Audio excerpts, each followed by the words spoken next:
Saya sebetulnya sudah 3 tahun yang lalu sering dimintai ngaji sama Pertamina, dan karena saya sudah daftar jadi resi, tengok-tengok di rumah itu sudah nggak mau ya. Alhamdulillah Pertamina punya cara yang agak nggak benar itu, memanfaatkan Gus Zofur ngundang saya. Semoga Allah memaafkan. Itu otak politiknya masih jalan itu. Tapi alhamdulillah semoga ini kesalahan yang dimaafkan Allah Subhanahu wa taala. Nggih mboten mawon kula kepengin nggih pokoke jenengan ngerti lah kenapa yang tidak malun, yang tidak terlaknati itu orang yang ngerti, karena kamu masuk Pertamina harus tahu direkturnya siapa, prosedurnya kayak apa, masuk rumah juga gitu, nyupir juga gitu. Pertama yang harus tahu ini remnya kayak apa, semuanya harus tahu. Dan tentu di alam raya ini yang penting adalah tahu.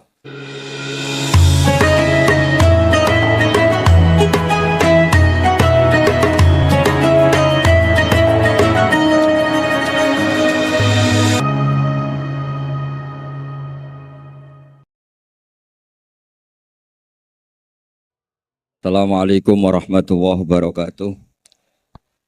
Bismillahirrahmanirrahim. Alhamdulillahirabbil alamin wassalatu wassalamu ala asyrofil mursalin sayyidina maulana Muhammadin wa ala alihi washabihi ajmain, amma ba'du. Yang kita hormati bersama guru kita bersama Kiai Haji Abdul Wahab Maimun, semua keluarga besar Mbah Maimun, Sofur, Neng Nadia, semuanya kita hormati dari Pertamina semuanya, wonten Mas Ari, wonten Mas Solikin, Mas Latif, semuanya saya hormati. Saya sebetulnya sudah 3 tahun yang lalu sering dimintai ngaji sama Pertamina, dan karena saya sudah daftar jadi resi, tengok-tengok di rumah itu sudah nggak mau ya. Alhamdulillah Pertamina punya cara yang agak nggak benar itu, memanfaatkan Gus Zofur ngundang saya. Semoga Allah memaafkan. Itu otak politiknya masih jalan itu. Tapi alhamdulillah semoga ini kesalahan yang dimaafkan Allah Subhanahu wa taala. Karena politik itu penting. Dulu itu ada orang berdoa di depan makam Rasulullah SAW. Itu doanya itu agak ganggu, itu agak menteror. Ya Allah, jika saya jadi orang baik, maka yang senang ini kekasihmu, yaitu Rasulullah SAW. Tapi kalau saya jadi orang jelek, itu yang senang musuhmu, yaitu setan. Monggo terserah, jenengan mau menyenangkan kekasih jenengan atau menyenangkan musuh jenengan, monggo, monggo. Itu kata Allah, ini agak repot. Intinya terus, ya sudah kamu jadi orang baik saja, biar kekasih saya seneng. Jadi kadang-kadang hubungan dengan Allah juga harus pakai politik gitu. Jadi in kuntu sholihan surra habibuk. Kalau saya jadi orang soleh maka yang senang kekasihmu. Kalau saya jadi orang jelek yang senang itu musuh engkau. Terserah jenengan sebagai Tuhan milih mana, menyenangkan kekasihmu atau menyenangkan musuhmu. Jadi kadang-kadang dalam dunia ngaji itu juga harus ada akal-akalan gitu. Saya berkali-kali jadi korban. Sebetulnya saya senang uzlah itu bukan karena apa-apa. Satu, iktifa dengan kiai yang sudah ada. Kedua ya, bapak saya itu namanya Kiai Nur Salim, itu punya bapak namanya Mbah Nur Sam. Sepuh-sepuh itu memang uzlah. Mungkin faktor gen. Faktor gen, jadi saya membatasi sekali. Tadi neruskan ngajinya Gus Zofur, saya disuruh agak lama, tapi bukan lama, agak lama itu ya 15 menit. Sambil nunggu Gus Idror. Tadi beliau cerita Mbah Maimun itu menjadikan belajar itu torekoh. Torekoh itu ilmu, kata Mbah Mun, mengajar. Jadi beliau saking tawaduknya enggak pakai bahasa Arab. Memang teks hadisnya itu, Arabnya itu ad-dunya mal'unah. Mal'unun ma fiha illa dzikrawah wa mawalahu. Awa aliman aw muta'aliman. Jadi dunia ini semuanya terlaknati. Kecuali yang terkait ingat Allah, ingat belajar, ingat ilmu. Saya sering, karena saya ini termasuk peneliti, saya bikin analogi. Ada rumah itu lengkap, ada kamar mandinya, ada kamar tidurnya, ada makanannya. Tentu yang masuk rumah itu terburuk itu adalah nggak ngerti yang punya rumah itu siapa.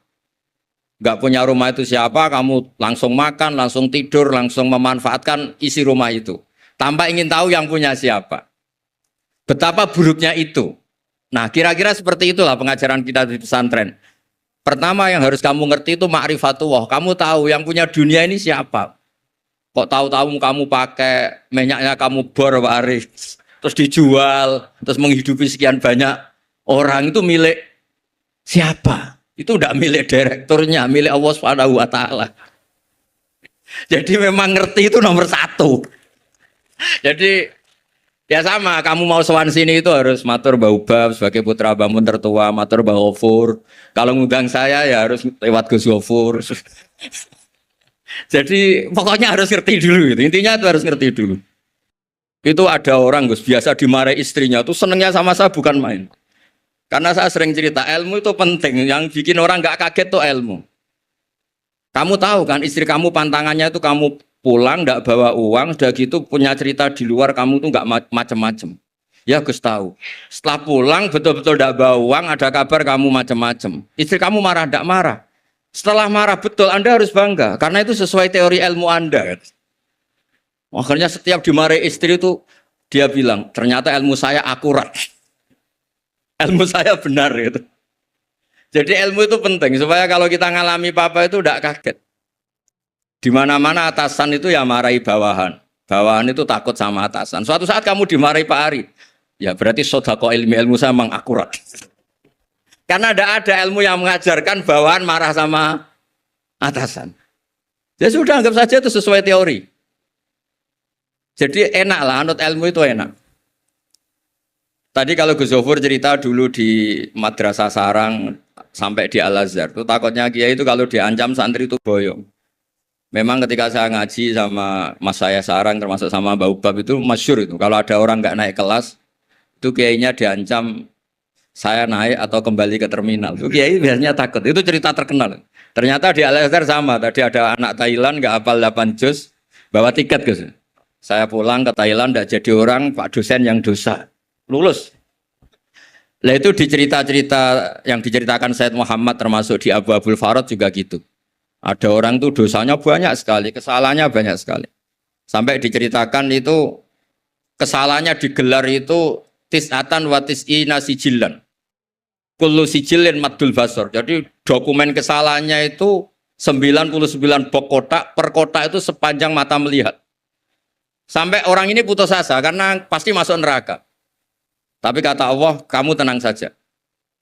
Dan Allah itu sangat, ya kalau boleh dibahasakan itu sangat fair.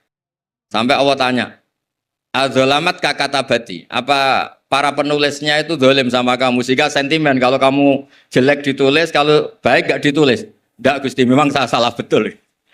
Jadi di antara pertanyaannya Allah itu adzolamat kakatabati. Akhirnya terus sampai itu nyata salah, terus kata Allah, la zulma alaikal yaum. Kamu tenang saja, kamu punya satu kebaikan. Terus Allah mengeluarkan satu kotak kecil. Terus kata orang itu, sudah Gusti, gak usah, gak penting. Masa 99 box dilawan kotak kecil.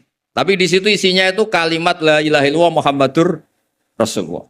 Ketika malaikat disuruh nimbang sama, coba timbang kesalahan yang sebanyak itu dengan hadil kalimat. Fatosat as-sijillat. Ternyata yang menang itu kalimat la ilaha illallah, yang ini salah, nggak diabaikan. Itu terus kata hadis terakhir, fala yaskulu ma'asmillahi ta'ala sayun. Dibanding kalimat ini semuanya itu nggak ada artinya. Karena kira-kira logikanya gini, malaikat bisa diteror sama Allah. Kamu berani ngabaikan nama saya. Jadi kalau saya dipanggil orang 1000, terus satu Gus Zofur, itu milih Gus Zofur, kamu berani mengabaikan putra Mbah Maimun, kan saya tidak berani.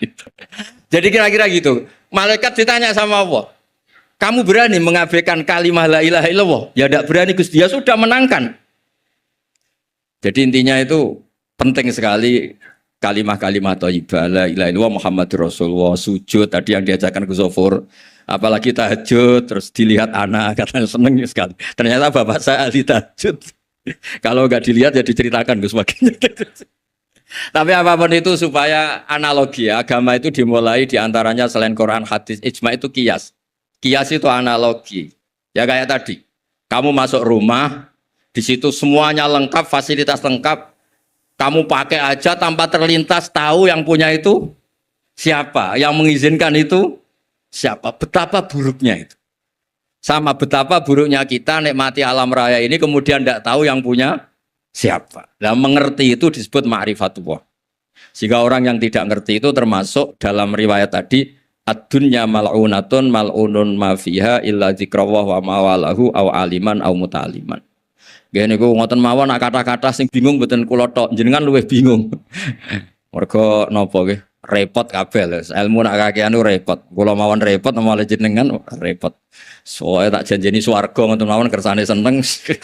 Mau jare Gus Gofur ngoten. Ada Semarang rene numpak bis mlebu hadis man salaka tariqan yaltamisu fi ilman sahalallahu lahu tariqan apa ilal jannah. Jadi pokoke ngaji teng adat pesantren guys, pokoke sing seneng wis mboten ngancam-ngancam wis. Wong ni wasiate bapak kula. Bapak kula sering cerita, wong ning omah diamuk bojone utange akeh, ning tempat ngaji diancam neraka. Dadi ning omah diancam ning tempat ngaji diancam dari minjana mila jahanam. Kata bapak saya, pokoke ngaji ku sing seneng. Alhamdulillah, guru saya juga guru bapak saya, Mbah Maimun tuh kalau ngaji ya guyon. Sampai pernah beliau cerita, aku tahu disalahno wong ngaji kok guyon terus. Dewe Bamun lucu. Mergo aku wis iso maca, cara rapati iso ya ora iso guyon, mergo wis meruntus roh kitab iku. Mas kok mikir terkipe piye wis meruntus. Ora kober apa? Guyon. Supir nampun ahli kan santai mau guyon, nak latihan kan tegar. Jadi kadang-kadang guyon itu buktinya alime orang tertentu tapi tentu yang sekali berbahmu, yang sekali berorang-orang. Gimana mawon kalau kepengen pokoknya jenengan ngerti lah kenapa yang tidak malun, yang tidak terlaknati itu orang yang ngerti karena kamu masuk Pertamina harus tahu direkturnya siapa, prosedurnya kayak apa, masuk rumah juga gitu, nyupir juga gitu. Pertama yang harus tahu ini remnya kayak apa, semuanya harus tahu. Dan tentu di alam raya ini yang penting adalah tahu. Makanya Imam Bukhari ketika cerita babu fadilatil ilm, terus beliau mendalil qala ta'ala fa'lam annahu la ilaha illallah fabada'a bil ilmi. Kata beliau kalimat yang menyelamatkan dunia akhirat itu la ilaha illallah Muhammadur Rasulullah. Hanya kata ilmu yang bisa mendahului kalimat itu yaitu fa'lam annahu la ilaha illallah. Jadi kalimat yang sesakral itu enggak ada kata yang mendahului kalimat itu kecuali kata ilmu yaitu fa'lam. Kata Imam Bukhari fabada'a bil ilmi. Nggih ngoten Mas Ari, matur nuwun sanget. Assalamualaikum warahmatullahi wabarakatuh.